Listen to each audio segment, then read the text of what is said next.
Imaginez vivre avec seulement 100 objets, pas 100 catégories, mais 100 objets au total. C'est le défi du minimalisme extrême. Pourquoi faire un tel choix? Ce n'est pas une punition, c'est une quête de liberté totale. Moins de possessions, c'est moins de stress. On passe moins de temps à ranger, à nettoyer et on garde plus d'argent pour ce qui compte vraiment, les expériences et le temps. Regardez Marc, en se libérant du superflu, il a retrouvé le plaisir du moment présent sans être encombré par le passé ou les factures. Et vous, seriez-vous capable de vivre avec si peu? Quel est l'objet dont vous ne pourriez jamais vous séparer? Dites-le moi en commentaire. Le minimalisme extrême n'est pas pour tout le monde, mais il nous rappelle que notre valeur ne dépend pas de ce que nous possédons. Après les objets physiques, parlons du vide numérique. Imaginez un instant une vie sans aucune notification. C'est le minimalisme digital. Nous passons en moyenne 3 heures par jour sur nos réseaux. Pour beaucoup, c'est une source d'anxiété, de comparaison et de fatigue mentale. Pierre a décidé de tout supprimer, pas juste de réduire, mais de disparaître des plateformes pour reprendre le contrôle de son temps. Au début, il a eu peur de tout rater, mais très vite, il a redécouvert la lecture, le silence et de vraies conversations sans interruption. Le résultat, une concentration retrouvée et une clarté mentale incroyable. Pierre ne se compare plus tant il vit simplement sa propre vie. Et si vous commenciez par une seule journée sans réseau, juste pour voir ce que votre cerveau peut créer sans distraction? Et si être productif ne signifiait pas faire plus de choses, mais faire les bonnes choses? Bienvenue dans la productivité minimaliste.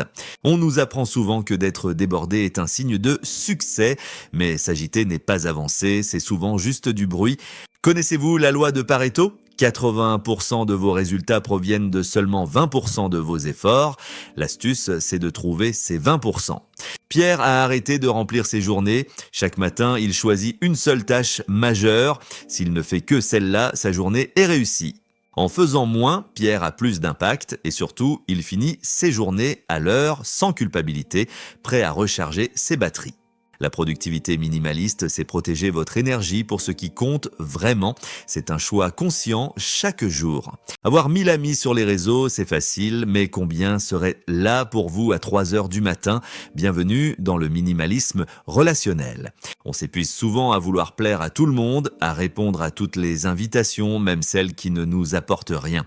Le minimalisme relationnel, ce n'est pas s'isoler, c'est choisir la qualité plutôt que la quantité, c'est protéger son espace mental. Pierre a fait le tri, il a cessé de voir les gens par obligation. Aujourd'hui, son cercle est restreint, mais chaque conversation est profonde et sincère. Apprendre à dire non aux autres, c'est se dire oui à soi-même. C'est dégager du temps pour ceux qu'on aime vraiment. Moins de bruit social, c'est plus de place pour l'authenticité. Vos relations sont le reflet de votre vie. Choisissez-les bien. Et si vos prochaines vacances tenaient dans un seul sac à dos, bienvenue dans le voyage minimaliste. On en porte souvent trop, par peur de manquer. Résultat, on s'épuise à porter des kilos d'objets inutiles et on stresse pour nos bagages. Voyager minimaliste, c'est choisir la liberté, c'est pouvoir se déplacer facilement, changer de plan à la dernière minute et ne plus jamais attendre au tapis à bagages. Pierre voyage avec l'essentiel. Son sac est léger, ce qui lui permet d'être plus spontané et de découvrir des lieux authentiques, loin des sentiers battus. Moins de soucis logistiques, c'est plus de place pour les rencontres et les expériences. On ne voyage plus pour posséder des souvenirs matériels, mais pour vivre des moments forts. La vraie richesse du voyage, ce sont les souvenirs que l'on garde en soi. L'aventure commence vraiment quand on décide de voyager léger.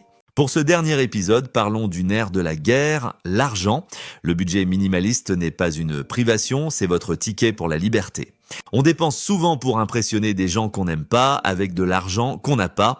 C'est le cercle vicieux de la surconsommation. Le minimalisme financier, c'est dépenser avec intention. C'est dire non au superflu pour pouvoir dire un grand oui à ses projets de vie. Pierre a automatisé son épargne. En vivant simplement, il a constitué un fonds de sécurité qui lui permet de dormir sur ses deux oreilles, quoi qu'il arrive. La vraie richesse, ce n'est pas le montant sur votre compte, c'est le nombre de jours où vous pouvez vivre sans travailler. Si vous le décidez, c'est ça la liberté. Le minimalisme est un voyage. Merci d'avoir suivi cette série. J'espère qu'elle vous aidera à construire une vie plus légère et plus riche de sens. C'était la fin de cette série. Merci pour votre fidélité. Au revoir, likez la vidéo et abonnez-vous pour ne rien rater des prochaines aventures.